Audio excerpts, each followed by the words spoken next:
الحمد لله نحمده ونستعينه ونستغفره ونعوذ بالله من شرور أنفسنا ومن سيئات أعمالنا من يهد الله فلا مضل له ومن يضلل فلا هادي له وأشهد أن لا إله إلا الله وحده لا شريك له وأشهد أن محمدا عبده ورسوله أما بعد. So we were at the point in the life of the Prophet sallallahu alaihi wasallam where Rasulullah sallallahu alaihi wasallam is inside his house and Ali bin Abi Talib radiallahu anhu is with him. And as we discussed earlier in the Seerah Durud, Ali radiallahu anhu, he was the cousin of Rasulullah sallallahu alaihi wasallam. He was the son of Abu Talib, who was the uncle of Rasulullah sallallahu alaihi wasallam. And he used to stay with Rasulullah sallallahu alaihi wasallam since childhood. And he was still very young. So here, from the Quraysh, from the kuffar of the Quraysh, there were 11 men ready to kill the Prophet sallallahu alaihi wasallam. And these 11, all day they had been preparing for this mission. As many of the scholars of Tariq mentioned that they were dipping their arrows and their swords and their spears in poison. And they were practicing and they were preparing. And Rasulullah sallallahu alaihi wasallam, he knows about it because Jibreel alayhi salam has already brought him that news. And what would be the logical thing in our mind is as soon as somebody tells you there's somebody out to get you, you bounce, disappear, you get ghost, you're out. But the Prophet sallallahu alaihi wasallam, he has an amazing amount of tawakkul ala Allah, a reliance upon Allah subhanahu wa ta'ala. He does not want to leave without the order of Allah subhanahu wa ta'ala. So he knows that they're out there and they're coming, but he's in the house. And this is something he learned from the Quran, from the story of Yunus alayhi salam, where when he left his nation before permission, Allah subhanahu wa ta'ala became upset with him. So he knew he couldn't leave until the order of Allah subhanahu wa ta'ala. Now before Maghrib time, the Quraysh, they surrounded the house of Rasulullah sallallahu alaihi wasallam. 11 of them. From them, the Fir'aun of this ummah, Abu Jahl. From this group was the cursed Abu Lahab. And even though Abu Lahab is from the family of Rasulullah sallallahu alaihi wasallam, he's the uncle of Rasulullah sallallahu alaihi wasallam, but because he is an enemy of Allah, an enemy of his Prophet, an enemy of his religion, he is still participating in this crime.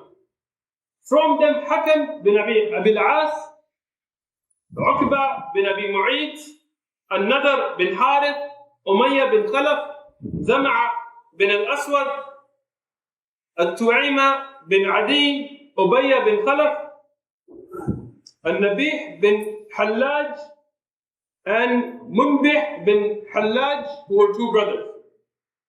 These are the 11 men from the Quraysh that set out to kill the Prophet sallallahu alaihi wasallam. Subhanallah, the beloved friend of Rasulullah sallallahu alaihi wasallam, Abu Bakr as-Siddiq radiyallahu anhu, he has to wait in his own house. He wants to be with the Prophet sallallahu alaihi wasallam, but the order of Rasulullah sallallahu alaihi wasallam is you wait in your own house. Now he is waiting, anxiously knowing that there is this plot to kill the Prophet sallallahu alaihi wasallam. And Ali bin Abi Talib radiyallahu anhu, the great Sahabi, the cousin of Rasulullah sallallahu alaihi wasallam, the wonderful person that he is there at the side of Rasulullah sallallahu alaihi wasallam. The kuffar, they have surrounded the house, but they're not attacking. Now why? There could be a question. They've already got the plot, they've already got the sword, they've already got the men. Why wait? Why not just rush in? And this is a very important point to understand in history. There are two major issues that prevented them from attacking. One, that the Arab were very careful about honor. They were very careful about honor. And they thought that if they attack at this time after Maghrib, maybe the women will be there and they will, even though they didn't have the concept of hijab, and the concept of many of these Islamic concepts, but they still understood honor. And they felt that it would be it would be against the honor of the Quraysh to just break into somebody's house like that. So they could be having relations with family, it could be any kind of situation. So they said, we will wait till the middle of the night, because we know that this man, Yani Muhammad sallallahu alaihi wasallam, he gets up at night and he prays. This was the regular way of Rasulullah sallallahu alaihi wasallam, even in Mecca, that he would get up and make long salawat at night, and his qiyam al-layl he would read out loud. He said, when we know that he's praying, he's standing, and we can get him by himself, then we will attack him at that time. This was one issue. The second issue is they were afraid that if they attack and there's still people walking around, yani at Maghrib time there's still people out, then maybe he will defend himself and the Muslims will come and defend him and his family will come and defend him and he will escape unharmed. Yani we will attack him, but people will make a commotion and people will come and get involved, and maybe they will be able to fend off the attack. It's only 11 men, and then he will escape again. But they said, if everybody's asleep, it's the middle of the night, and he's up praying by himself, and there's nobody around and we attack, then nobody will be there to defend him. So with these two reasons, they waited for the middle of the night.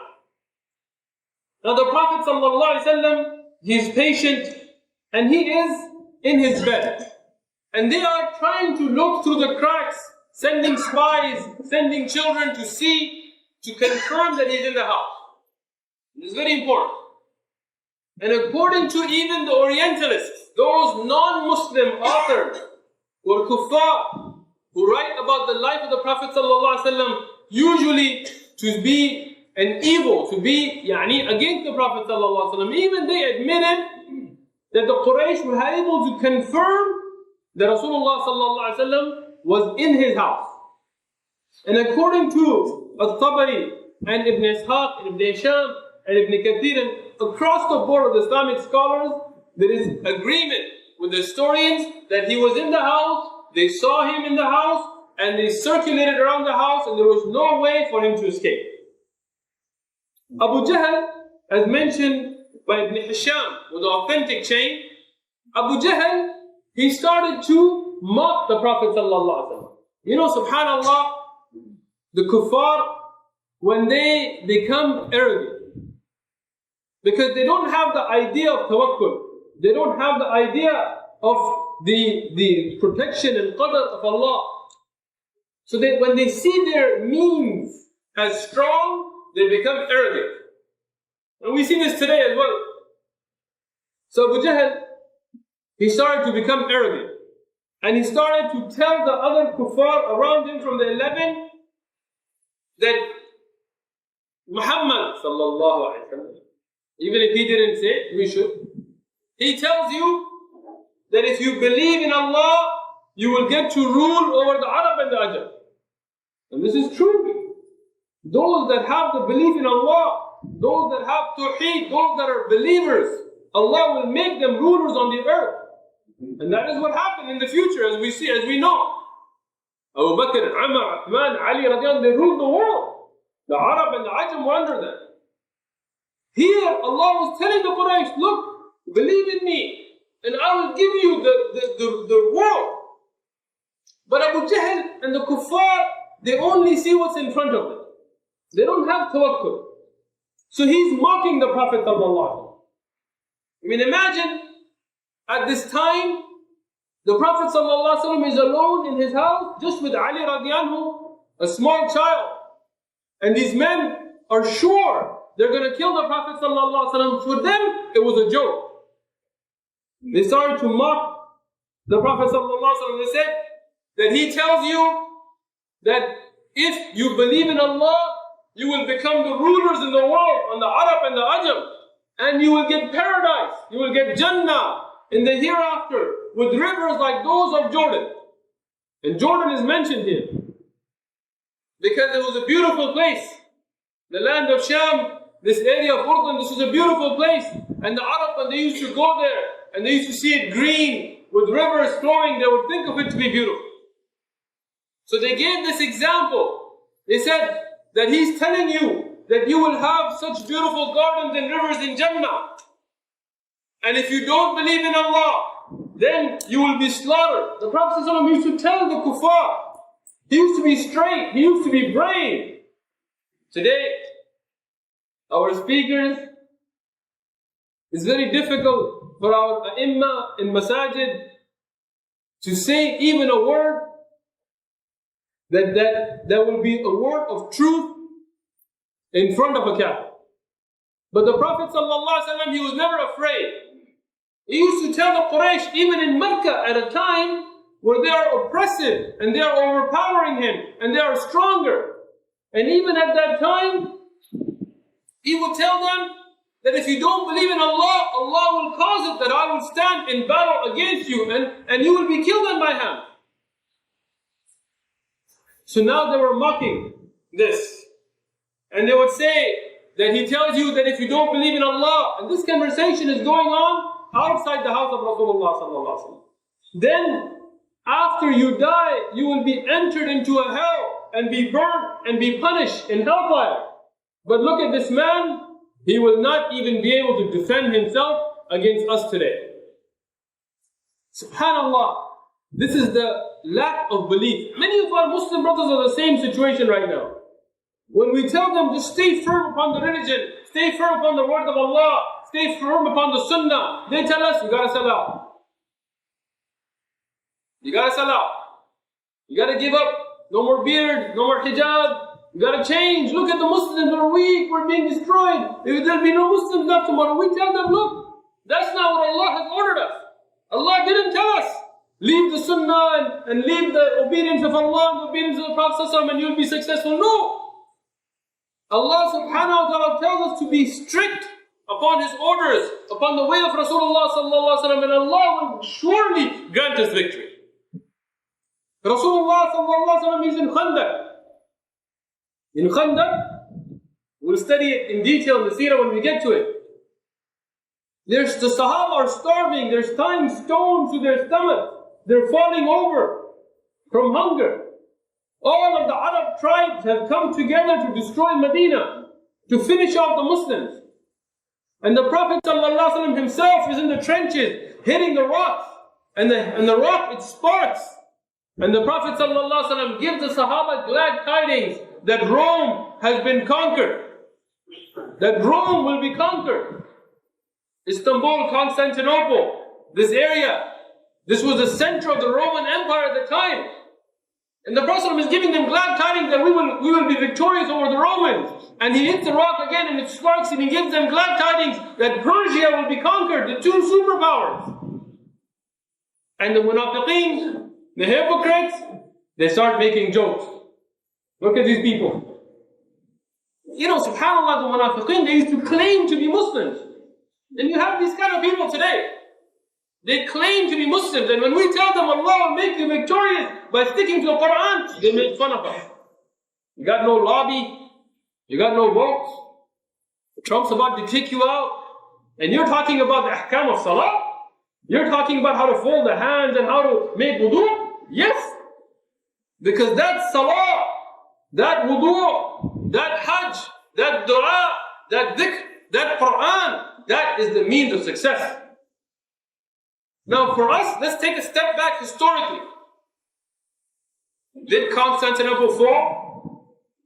Istanbul, are there Muslims there today or Christians? Did Persia fall? Did all the way past Persia in Iraq and all the way into the Indian subcontinent, into Afghanistan, into Khorasan, into China, into Indonesia, into Malaysia, into the depths of Africa, all the way into Spain, did the Muslims go or no? So who was right? So here, the Quraysh, they're making fun. And we'll find out today who was right here as well. And they're sure, and they're sitting there, awake, vigilant. Nobody can go past them.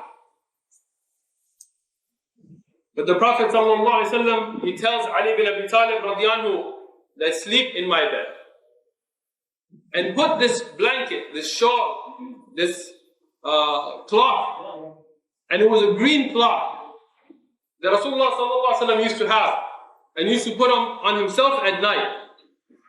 You know, today we have like a shawl to wear, and then we have a different blanket to sleep. But at the time of the Prophet ﷺ, they used to be very simple. They used to have a rida, they used to have a shawl, and they would wear it as clothing, and they would wear it, they would put it on themselves at night to sleep, like in the northern parts of Afghanistan and Pakistan, and also in these areas you see some people, they have the shawl. Like that. When they sleep, they put it on themselves as a blanket. When they don't have anything, they tie it like a amama. When they want to eat, they put it down and eat on it. When they want to pray, they put it down and pray on it. When they go out, they put it on themselves to keep warm. So the Prophet ﷺ used to have a cloth like that, and he put it on Ali bin Abi Talib radiallahu anhu. Now Ali radiallahu anhu, imagine his situation. He's in the bed of a marked man. Yani Rasulullah sallallahu alaihi wasallam is supposed to be killed. So he's in the bed of Rasulullah sallallahu alaihi wasallam, and it's dark night now. It's pitch black. And he has the shawl of Rasulullah sallallahu alaihi wasallam, the blanket of Rasulullah on him, in the house of Rasulullah sallallahu alaihi wasallam. But how did he sleep? Ali bin Abi Talib radiallahu anhu, he says in the hadith, when he was asked, how could you sleep that night? He said, Wallahi, that was the best night of my life. I was most at peace.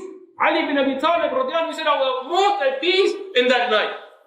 He said, how? How could that possibly be? He said, because the Prophet ﷺ told me that they will not be able to harm you.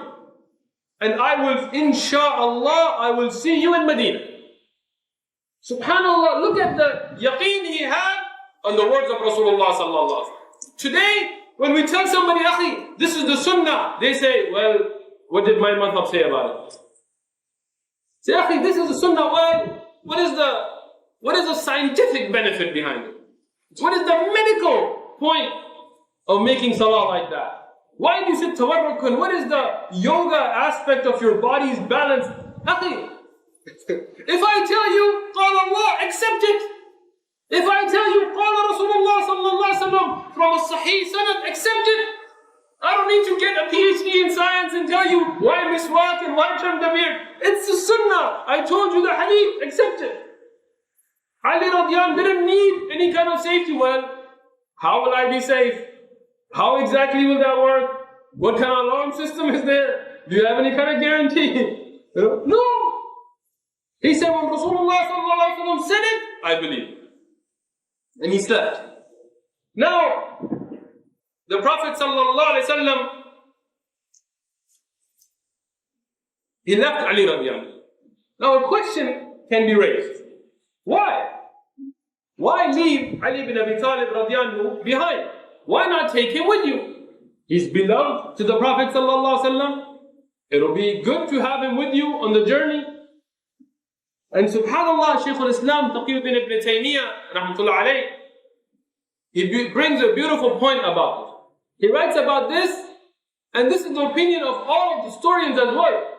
Historians of Islam, he brings the proof that Rasulullah sallallahu alaihi wasallam, he had amana, he had trust. The Quraysh, they're trying to kill him. They're kuffar. They hate him. But they know he's the most honest of the people of Makkah. So even with their lies, even with their hatred, when they had to trust somebody with their wealth, they would leave it with Rasulullah sallallahu alaihi wasallam. And the Prophet sallallahu alaihi wasallam, he knows they're out there trying to kill him, but he's concerned about the amana, returning those trusts to the same kuffar who are trying to kill him. This is the Ameen. Today, we have Muslim brothers, they're like, you can rip a kafir off, You can lie to a kafir. You can sell alcohol to a kafir. No, you cannot. If he's a kafir, you're still a Muslim. If it's haram to sell alcohol to a Muslim, it's haram to sell alcohol to a kafir. If it's haram to cheat a Muslim, it's haram to cheat a kafir. You're a Muslim, live by your akhlaq. So the Prophet ﷺ, he leaves Ali radiallahu and he tells him, this is amana for this person, make sure he gets it. This is amana for this person, make sure he gets it. And he leaves him behind just for this reason, for him to give the trust back to the people who trusted the Prophet ﷺ. Now, we look at the love of Ali bin Abi Talib radiallahu anhu as well, that he loved Rasulullah sallallahu alaihi wasallam so much, he's in this bed. The Prophet sallallahu alaihi wasallam, he goes out. Some of the ulama of tariq, they say that he took some of the turab, the dust, and he blew it. But the more authentic of the narrations, they mention that Rasulullah sallallahu alaihi wasallam came out reciting Surah Yasin and reciting ayat of Quran. وقال سبحانه وتعالى وقرأ النبي عليه الصلاة والسلام وجعلنا من بين أيديهم سدا. Subhanallah. ومن خلفهم سدا. He's reciting the ayat that Allah subhanahu wa ta'ala is reciting, saying that Allah subhanahu wa ta'ala says in the Quran that we made between their hands, yani in front of them, a screen. We blocked them off. We put a wall, a cover, and from behind them a cover that they could not see the Prophet sallallahu alaihi wasallam. So it's not the dust, it's not the darkness of the night, and it's not that they were asleep. Many of the movies and cartoons and they say, oh, they fell asleep. This is historically totally incorrect. They were wide awake. There's a strong mission, they have this thing that they have to accomplish, they're waiting, adrenaline pumping, they're making fun, they're joking together, they have swords dipped with poison, how can they fall asleep? The Islamic historians, they said nobody was asleep, all 11 awake, waiting to kill the Prophet ﷺ. And the Prophet ﷺ reciting the Quran, he starts to walk between them. And the Prophet ﷺ, he had this beautiful tawakkul, this beautiful reliance upon Allah subhanahu wa ta'ala, that not only did he go through them, but he didn't run. He didn't skedaddle. He didn't try to sprint. Instead, he took dust and he went to each one of them. The Sahih Hadith. He went to each one of them and put dust on their heads. There's a deep meaning here. Yani al-turab ala ra'si, when you say that there's dust on my head, it means that I didn't accomplish what I wanted to do. It's a mean of disgrace. The Prophet ﷺ is showing them. He is taking a shot at them, that with all your preparation and all your planning and all your belief and all your ideas and all of that, Allah subhanahu wa ta'ala is qadir, and I'm going to go through you. And not only am I going to go through you, I'm going to take turab and put it on your heads to show that your plan is dust, it's destroyed, it's gone. SubhanAllah. Each 11, all of them, he went to each one of them, put dust on their head. They're awake, they're sitting, there's dust being put on their head, and they don't see the Prophet ﷺ. This is a miracle. When you talk about the miracles in the life of the Prophet ﷺ, here is a clear miracle. I was reading one of the Orientalists, a kafir, and even he wrote, he said, we don't know how. He's a kafir. He hates Islam. But he said, we don't know how, but we do know that he went through them and none of them saw him. Sallallahu Alaihi Wasallam. Even the kuffar have to admit this miracle of the Prophet Sallallahu Alaihi Wasallam. Then Allah subhanahu wa ta'ala, he made the Prophet Sallallahu Alaihi Wasallam go in front of them, put dust on them, walk through all of them, and go around to each one of them, and go through, and they didn't see him. And then they're sitting there, and one man from the kuffar of Quraysh, he's walking at night, and he sees these men with swords and spears, and he tells them, what are you guys doing? And he's with them, he's one of them, meaning he's not one of the 11, but he's with the Quraysh. And the Quraysh, they tell him, you know, we're about to go and kill Muhammad sallallahu alayhi wa sallam. And he tells them, what are you talking about? I just saw him put dust on you guys and walk away. They're like, you crazy. What? No way. And they put their hands on their heads and they find dust on their heads. Like, no, what if he's right? Like, no way. So they're like, that's it. Who cares about women and honor? We gotta kill him. So they go, they bust down the door, they run into the house of the Prophet ﷺ, and they see a man in the shawl of Rasulullah on the bed, and they're like, no, that guy was crazy. He's still here, we got him. And they take the shawl, and who do they find? Ali bin Abi Talib radiallahu anhu. Many people think that was it. You know, that's why I encourage brothers and sisters not to watch these movies and cartoons and stuff. They make them like, oh, they saw, oh, it's Ali, don't kill him, let him go. No! They were upset, they were infuriated. How could it be possible that all of us are awake, sitting, and this man, he walks from between us, puts dust on our head, disgraces us, totally takes a clear shot at us, makes fun of us, and goes. And then how they said, Ali, what are you doing here? He says, he told me to sleep here. I'm obeying the Prophet sallallahu alaihi wasallam. So they didn't let it go. They beat him. Ali radiallahu anhu, he was tortured. He was beaten. They took him to the Kaaba and they imprisoned him. And they severely beat him as best they could beat him. Even though he's a little child. And they tell him, we know you know where he's at. Where is he at? He says, I don't know. They beat him. He says, I don't know. They say, we'll kill you. He says, kill me. Ali bin Abi Talib radiallahu anhu was such a brave man. Such a great lover of Rasulullah sallallahu alaihi wasallam. He's being tortured, beaten as a child.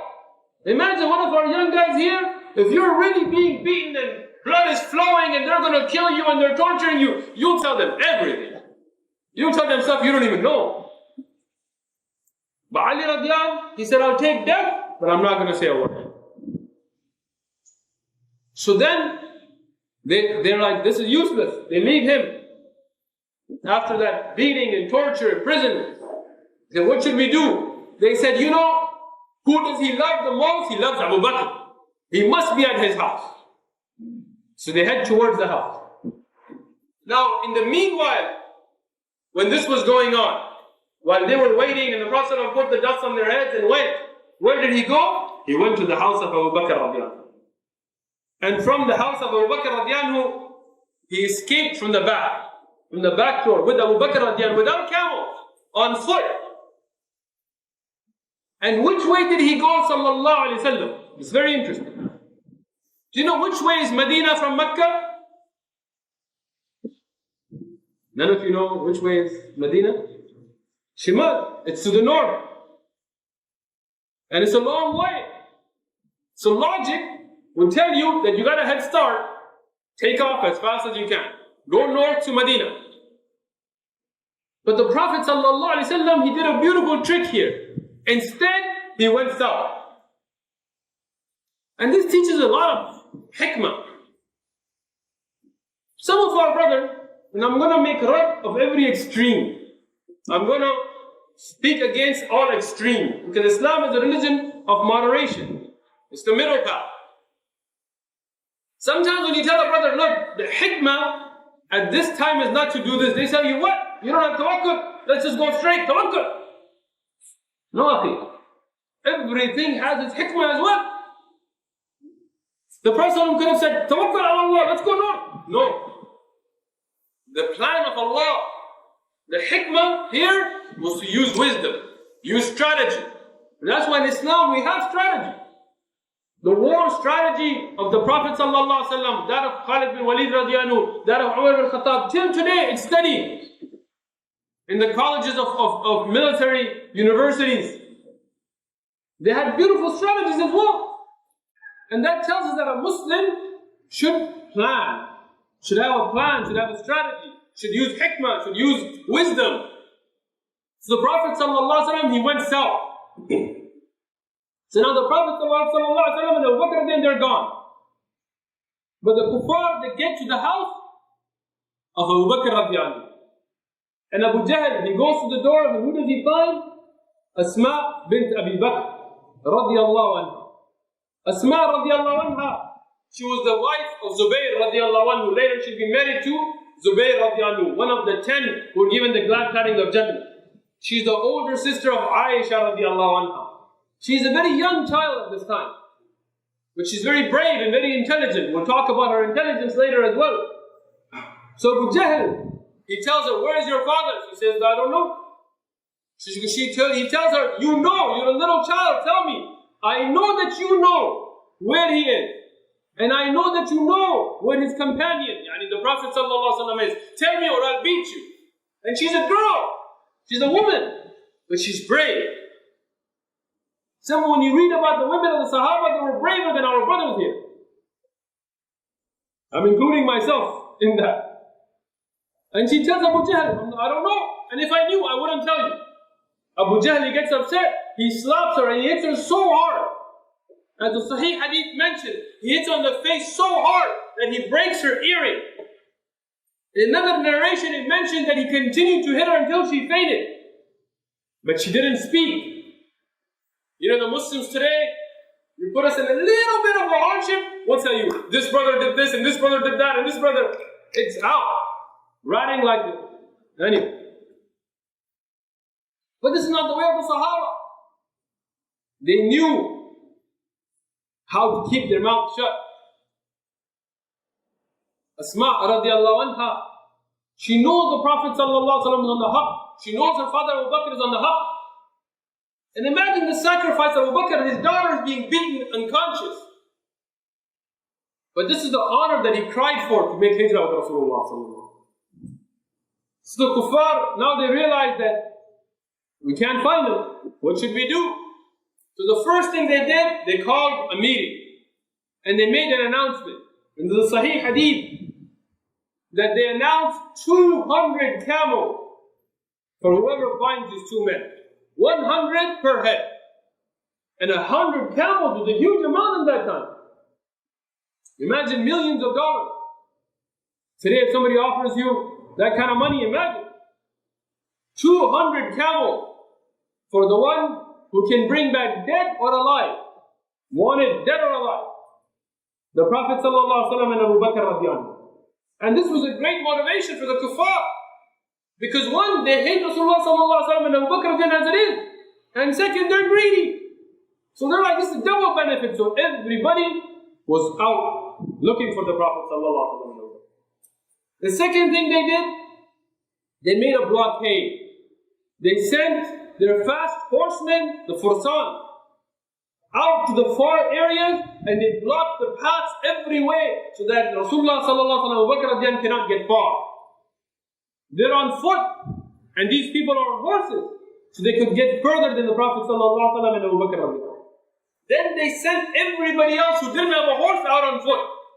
They sent every man out, and they got the trackers, the people who were Bedouins, who were professional trackers. You know, when you hear about the Native Americans and the professional trackers and things, the Arab were excellent trackers. As the ulama of Tariq, they mentioned that the Arab Bedouins, they were professional trackers. When they saw footprints, they could tell you whether it's a man or a woman. They could tell you whether it's young or old. They could tell you if it's a woman who's married or unmarried. They were that good at tracking. They could smell. They could find ashes. They could find footprints. They would look at droppings. They would find everywhere, and they could track anybody without a problem. So they got the professional trackers and told them 200 camels. Imagine on average, to track somebody, maybe they would get a goat or maybe a camel.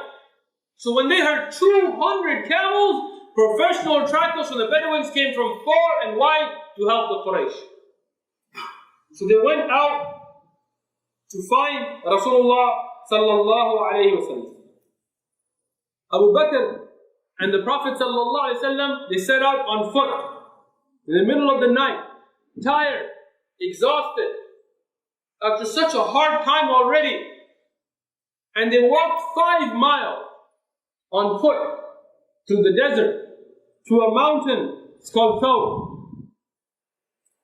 And it's a mountain, and it's still there. And now after walking 5 miles, they're climbing the mountain. And the Prophet ﷺ, his shoes, they're worn out. The shoes, the soles of his shoes are worn out. His feet are bleeding. His feet are tired. So what does Abu Bakr radiallahu anhu do? They're the same age. It's not like Abu Bakr radiallahu anhu is young. They're the same age, except for 2 years. The only difference is 2 years. Abu Bakr radiallahu anhu is 2 years younger than the Prophet sallallahu alaihi wasallam. So they're about the same age. Abu Bakr radiallahu anhu, he picks up the Prophet sallallahu alaihi wasallam on his shoulder, and he carries him sallallahu alaihi wasallam. He's tired himself as well. His feet hurt as well. He's climbing. Imagine climbing now. For those of you who go for Umrah and things, it's not a part of the Umrah. But if you just want to go and check out the mountain of Dawah, today, if any of us want to just climb it, we'll be tired just climbing. Even though they make stairs. You know, when you go to Wadi Hira, I'm telling you myself, I got tired climbing it. If you go to a Dawah, if you go to this mountain, just climbing it, you drive up and just trying to climb it by yourself, you'll get tired. Imagine no stairs, no steps, just rocks, and you're climbing with somebody on top of your shoulder. That is Abu Bakr as-Siddiq radiallahu anhu. And when he gets up to the top, he finds the ghar. And we don't really know nowadays. There's a couple of the caves that people suspect. When he finds this hole in the mountain, he goes in first himself. And he cleans it. And he rips off his clothing and he blocks a little holes so that snakes and insects and scorpions don't come. And he goes in himself, puts himself in this danger first. And then, when Rasulullah sallallahu alaihi wasallam comes, he sets the Mubarak head of Rasulullah sallallahu alaihi wasallam on his lap. And the Prophet sallallahu alaihi wasallam goes to sleep in the lap of Abu Bakr as-Siddiq. Look at the love between these friends. Between this man, Abu Bakr as-Siddiq. When somebody speaks ill about him, when we get upset, when our blood boils, you should know why. He was the one in the ghar. The only one in the ghar was Rasulullah sallallahu alaihi wasallam. Umar bin Khattab radiallahu, we used to say in the Sahih Hadith, he says that if I only had one day and one night of the life of Abu Bakr, I would think that Allah will forgive me and enter me into Jannah. It would be enough for me. If I only had that one day and one night, the night that he went and made hijrah and the day that he went with him. He said just from that one day and night, the khidmah, the service he did for the Prophet ﷺ was so much that if I had that, I would feel it would be enough for me. Abu Bakr radiallahu, he has the head, and this is a Sahih Hadith. He has the head of Rasulullah ﷺ in his lap, and he's blocking holes with his hands and his feet to make sure that nothing venomous, because those mountains were filled with scorpions and snakes and insects, that nothing comes out, and his foot gets bit by an insect. Some of the ulama said it was an Arabian scorpion, the poisonous scorpion. His foot gets bit and it hurts so much that he wants to scream and cry. But he loves the Prophet ﷺ so much, he doesn't want to disturb the sleep of Rasulullah ﷺ. He doesn't even tell him, Ya Rasulullah, just lift your head a little bit, I gotta move my foot, I've been bit. No, he sits there still, not wanting to disturb the sleep of Rasulullah ﷺ. And tears start flowing on the face of Abu Bakr radiallahu from the pain of the scorpion's bite, of the poison going through his body. It's something that could kill you. And the tears are flowing until the drips of tears, they fall on the Mubarak face of Rasulullah sallallahu alaihi wasallam. And Rasulullah sallallahu alaihi wasallam, he wakes up from the tears on his face being dripped from Abu Bakr radiallahu. And he realizes what happened and he asks him. And then the Prophet sallallahu alaihi wasallam, out of his love for Abu Bakr radiallahu, he takes his Mubarak, his blessed saliva, and the saliva of Rasulullah sallallahu alaihi wasallam, it had shifa, it had cure, and he puts it on the foot of Abu Bakr radiallahu anhu, and the foot, it becomes healed. Another miracle documented in the Sahih Hadith. And the poison is gone, the pain is gone, the scar is gone, his foot is healed from the saliva of Rasulullah sallallahu alaihi wasallam. You look at Abu Bakr radiallahu, the great danger, the great sacrifice, the pain and suffering he's going through, but he's happy because of his love for Rasulullah sallallahu alaihi wasallam. 3 days and 3 nights they spent in this cave, in the Ghar al-Thawr. 3 days and 3 nights. as it's been reported in Sahih al-Bukhari, in hadith number 3905. How did they eat? How did they survive? Abu Bakr radiallahu anhu had already made plans. He had his son Abdullah ibn Abi Bakr radiallahu anhu. And Aisha radiallahu anha used to say that he was very intelligent. He was a very intelligent young man, and he was very young. But he would go out and he would spend hours to slip away from the Quraysh, because the Quraysh would follow him. He would go out and he would slip away. And when he was away in the night, in the darkness, he would go long ways to make sure that nobody's following him. And then he would go to where he knew where his father was. And he would bring the news of the Quraysh to them. He would be a spy for them. He would go and find out what the Quraysh were planning, and he would bring that, and he would bring food to them. And from those people was this loyal servant and the freed slave of Abu Bakr radiallahu anhu, Amir. He would go with the goats of Abu Bakr radiallahu anhu, and he would go and mix with other shepherds. And he would mix with other shepherds because the Quraysh would be following him. And when he would be able to get away, he would take one goat. And the Quraysh would be looking for the goats of Abu Bakr, and they would see him. And he would slip away just with one and take milk and go give it to Abu Bakr radiallahu anhu and to Rasulullah sallallahu alayhi wa sallam. And you will see also Asma radiallahu anha and what she did, but that comes a little bit later. Now the Quraysh, they are tracking. And immediately, using the expert trackers, they find Rasulullah sallallahu alaihi wasallam. Even the Prophet sallallahu alaihi wasallam, he would be walking on his toes, on the balls of his feet, to make sure the tracks are not there. But these trackers were experts. This was their profession. This was their livelihood. And for 200 camels, they found the mountain. And they told the Quraysh, this is where they are. And the Quraysh, they got their weapons, they started to go up. And this is a Sahih hadith that is pointed towards in the Quran itself. It is clearly mentioned in Bukhari, Ibn Hisham, Ibn Sa'd, all of them document this. That when the Quraysh, they came up, Abu Bakr radiallahu anhu, he saw them coming. And he became afraid. Subhanallah. Abu Bakr radiallahu anhu becomes afraid. One of the filthy Rafidah, the filth that they have, he said something ajib from the disease that's in their heart. And I hope some of them watch this video. They said that, look, Ali, he's so brave. He's in the bed of Rasulullah sallallahu alaihi wasallam. And Rasulullah is even gone, and he's by himself, and he's not afraid. And Abu Bakr here, he's in the grave, he's in the cave, and he's afraid. If these Rafidah, if these filthy people had only read, if they only had sight of the eyes of the heart, they would have read what Abu Bakr radiallahu anhu said. Abu Bakr radiallahu anhu said, Wallahi, O Messenger of Allah, I'm not afraid for me. I am a Muslim from amongst the Muslims. I am a Muslim from amongst the Muslims.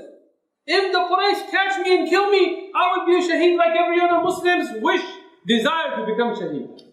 But I'm afraid for you, because you are the most important man. You are the Messenger of Allah. If they kill you, the hidayah will stop. The nur of guidance will stop. The revelation of the Quran will stop. That is what I'm afraid of. Abu Bakr was never afraid for himself. But he was worried for his beloved friend, the Prophet of Allah sallallahu alayhi wa sallam. So he tells him, O Rasulullah, I am afraid for you that if they catch us and they kill us, what will happen? Here, Rasulullah sallallahu alayhi wa sallam, he replies to Abu Bakr radiallahu. In the famous hadith, and it is mentioned authentically, he told him, Uskut, be quiet, Ya Abu Bakr, O Abu Bakr, Al-Ithnan, Allahu Thalithu ma'ahuma. That we are the two, and Allah is the third with us. Subhanallah. That if we are two, don't think we are alone. The help of Allah, the malaika of Allah, the sight of Allah, the ilm of Allah, the qudra of Allah, all of that power of Allah, it's with us. And we discussed in our aqidah that when we say Allah is with us, what is meant, and what we know from the Quran and the authentic hadith, and the sayings of Mufassirun of the Quran, that is meant is not in that, not in self, but in sight, in knowledge, in qudra, in help, with the malaika. So here, Rasulullah sallallahu alaihi wasallam tells Abu Bakr radiyan, don't worry, Allah is with us. Now, why did the Quraysh not go into the cave? There are some narrations that I will mention them, and I will mention their authenticity and weakness to clarify this issue. Some of the ulama, they mention in their respective books that there was a spider that made its web around the opening of this cave. And the Quraysh, when they went and they saw this, they said, how could it be that two men have just passed in here and a spider has made this big web?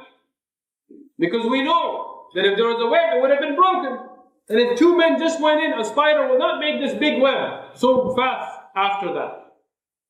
And this is a hadith that is reported by Imam Ahmad in his Musnad, and Tabrani and others.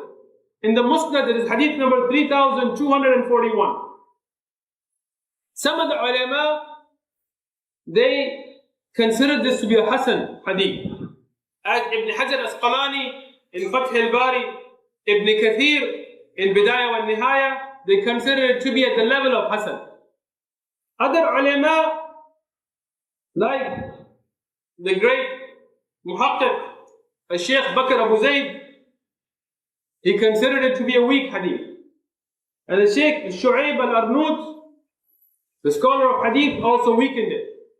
From the classic scholars, Abu Hatim al-Razi, in his book on Jarh al-Ta'adil, he criticized some of the narrators, so he considered it to be a weak hadith. Shaykh Albani also considered it da'if, and Ahmad Shakir, in his tahqiq of the Musnad Imam Ahmad, also considered it to be weak. So there is some khilaf of ulama, but in essence, it is not an established hadith. When we look at the grading for Ibn Hajar and Ibn Kathir, they graded it looking at it to be a historic narration and being easy, because in Seerah, many of the ulama, they were easy in their grading. And they found some supporting evidences. So according to them, they accepted this narration. But the majority of the muhaqqiqeen, the scholars of tahqiq and hadith, they considered it to be weak. There's another narration about two doves making a nest and having it at the entrance of the cave. In many of the movies and cartoons and the books of Seerah and the speakers in their lectures, they mention this. But this is a very weak hadith. This one is extremely weak. Ibn Kathir, after mentioning that Ibn Asakir reported it, he says about it, it's ghareeb jiddan. It's very strange. And he criticized its sanad. Ahmad Shakir, Shaykh Albani and others, they also considered it extremely weak. And I didn't find any of the reliable ulama strengthening this narration. So this narration definitely is very weak. Then there is a narration that malaika came and they cover the cave with their wings. But in this, there is a Yaqub bin Humayd al-Madani and Ibn Ma'in, Abu Hatim al-Nisa'i. They all consider this narrator to be da'if. Ibn Hibban and Ibn Hajar, they considered it to be Hasan, but this was mutasahil as well in their easier gradings. The Shaykh Albani and others, they graded it to be da'if. So this is also not clearly established. What we know from Sahih al-Bukhari, from the authentic narration, is that Abu Bakr radiallahu, he became afraid. He whispered to the Prophet sallallahu alaihi wasallam, and the Prophet sallallahu alaihi wasallam told him, don't worry, Allah is with us, and Allah will protect us, and Allah subhanahu wa ta'ala, through whichever way it was, whether it was a spider, whether it was malaika, whichever way, by the will of Allah, the Quraysh, even though they were there, they didn't see Abu Bakr radiallahu, and they didn't see Rasulullah sallallahu alaihi wasallam, just like Allah willed it. And they didn't see the Prophet sallallahu alaihi wasallam when he walked in the middle of them, leaving his house. Just like the wife of Abu Lahab, when she came to the Kaaba to curse the Prophet sallallahu alaihi wasallam, and he was sitting with Abu Bakr radiallahu, and she didn't see him. We discussed this earlier in the durus. By the will of Allah, by whichever means Allah willed, they did not see the Prophet sallallahu alaihi wasallam, and they went back. And this was another miracle in the life of the Prophet sallallahu alaihi wasallam. The Quraysh, their trackers, they're telling them they're there, but Allah didn't win it. They couldn't harm the Prophet sallallahu alaihi wasallam. They couldn't see. It's in clear sight. They just have to look down. They will see both of them. There is no covering. There is no curtain. There's nothing. But Allah is Al-Hafidh. He is the protector. He is Al-Qadir. He is the one who is overpowering. When He orders it, nobody can go against it. Allah subhanahu wa ta'ala, again, Prophet protected the Prophet sallallahu alaihi wasallam, and Abu Bakr radiallahu through this miracle, and the Quraysh, they came back. Inshallah, we'll stop here for today, and we'll continue next Saturday with the hijrah of Rasulullah sallallahu alaihi wasallam.